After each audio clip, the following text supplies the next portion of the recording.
each other. Those are the types that you can never really live through.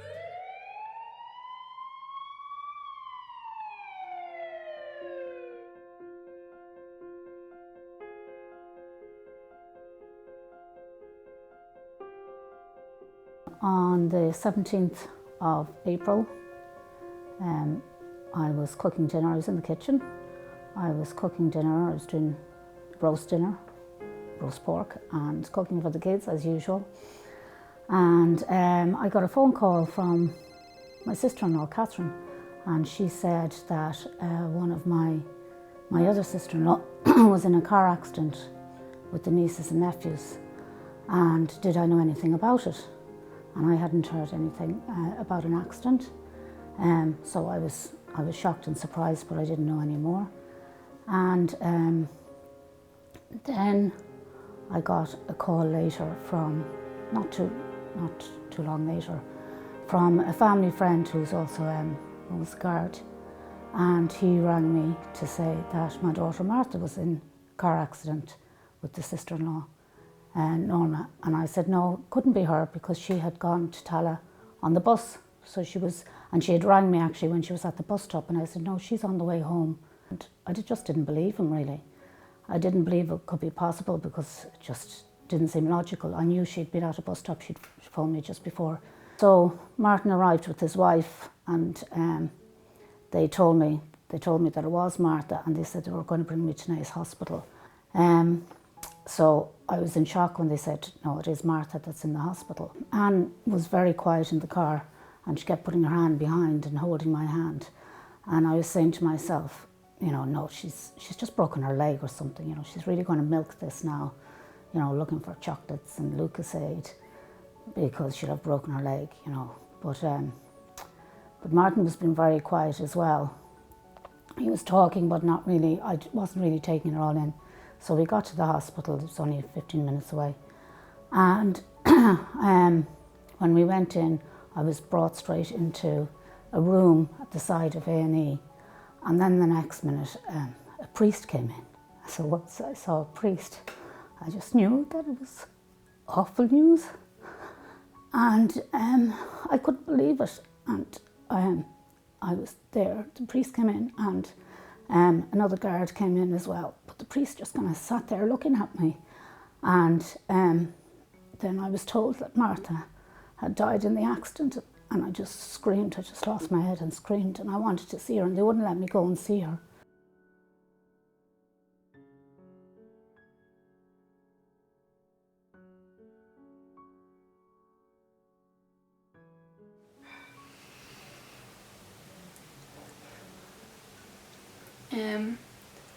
Martha was the third oldest. She was the dancer, she was the performer, the crazy girl who loved sports. And when she was 13, her life was taken from her in an accident that she shouldn't have been in. Martha, she was a real spunky little girl.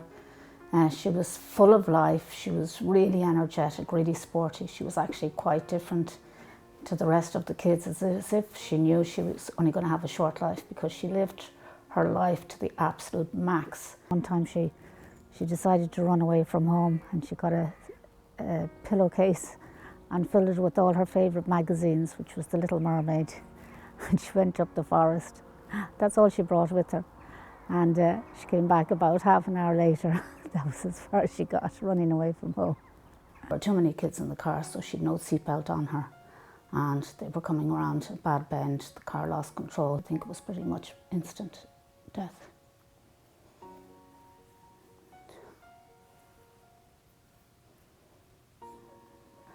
I found the whole time afterwards, it was just so surreal.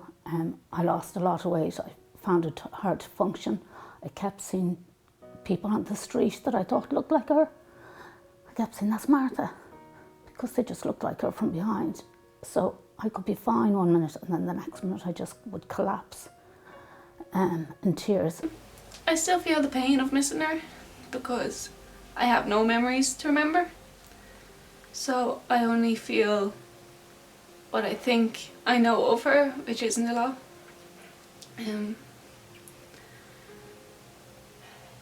I don't know what type of person she was really, other than what I've been told. So I'd like to have my own perception of her as a human, but I never got the chance. It was hard. It was hard meeting people, even though people were great. I mean, everyone from college that I would know came to the funeral, and it was hard to go back and try to kind of have a resemblance of normal life. For just a couple of hours I could focus on something else, and it's not that you ever forget, but you just focus on something else for a short while. I want to be able to honour her and do something good in her memories. I used to honour her when I was little by going to Mass.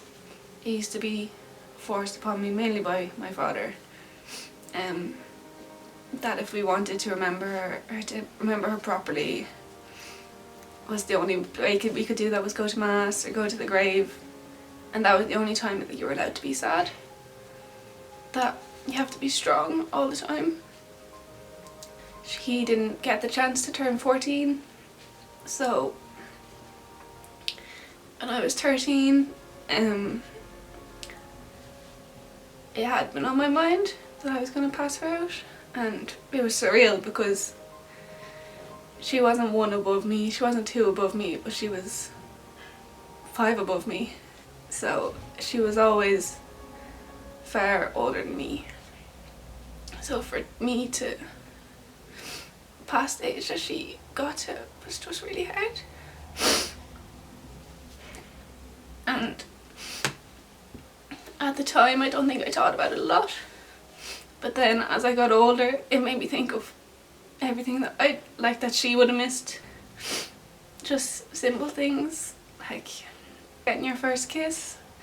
I had my first kiss at 16, and I don't know, obviously because I was 3 I didn't know the ins and outs of her life, so I don't even know if she ever got that. She was only 13. But I don't know if she would have felt a connection with someone outside of that, and feel wanted and to fancy someone and to just have those teenage emotions, because she barely got to teenage years. She just had such amazing creativity and energy. She was absolutely a ball of fun.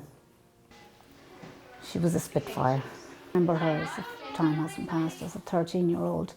But then I see her friends who've moved on and who've have careers now and have their own families, and it's you always wonder what would she be doing now.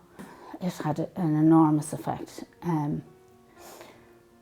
absolutely enormous effect, because I was in a very unhappy marriage, and it was a catalyst that made me realise life was too precious and I couldn't just keep hanging in on the marriage for the sake of the kids as I saw it.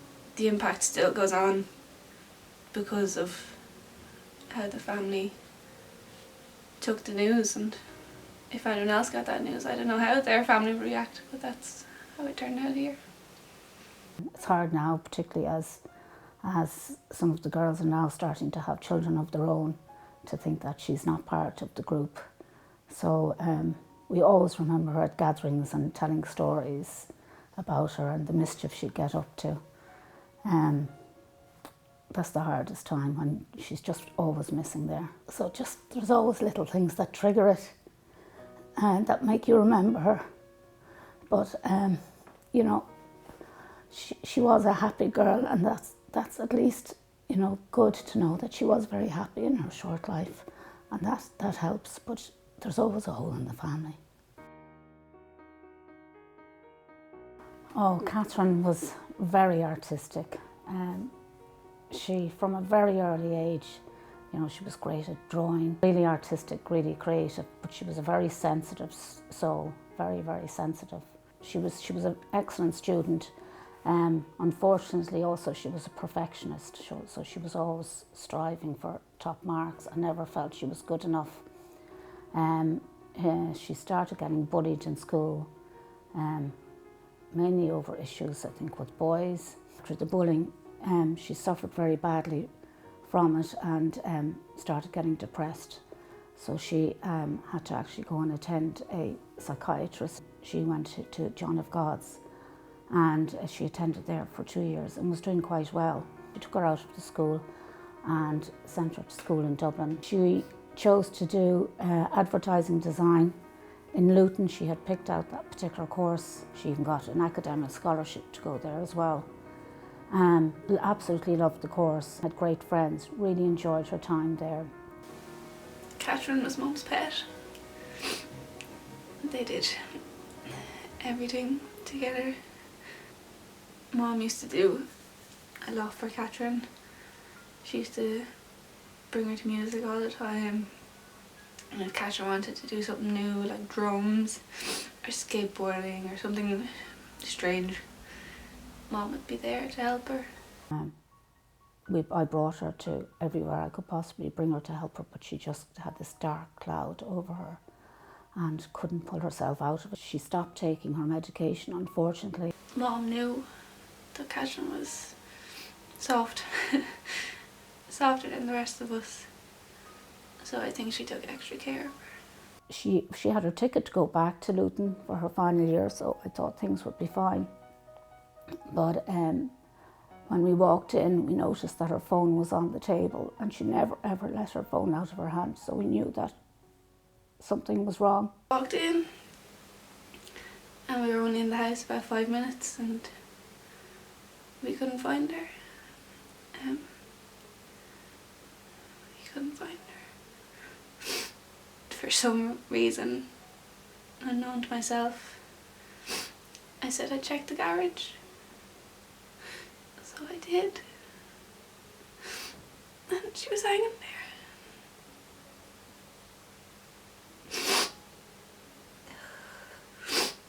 And I couldn't do anything.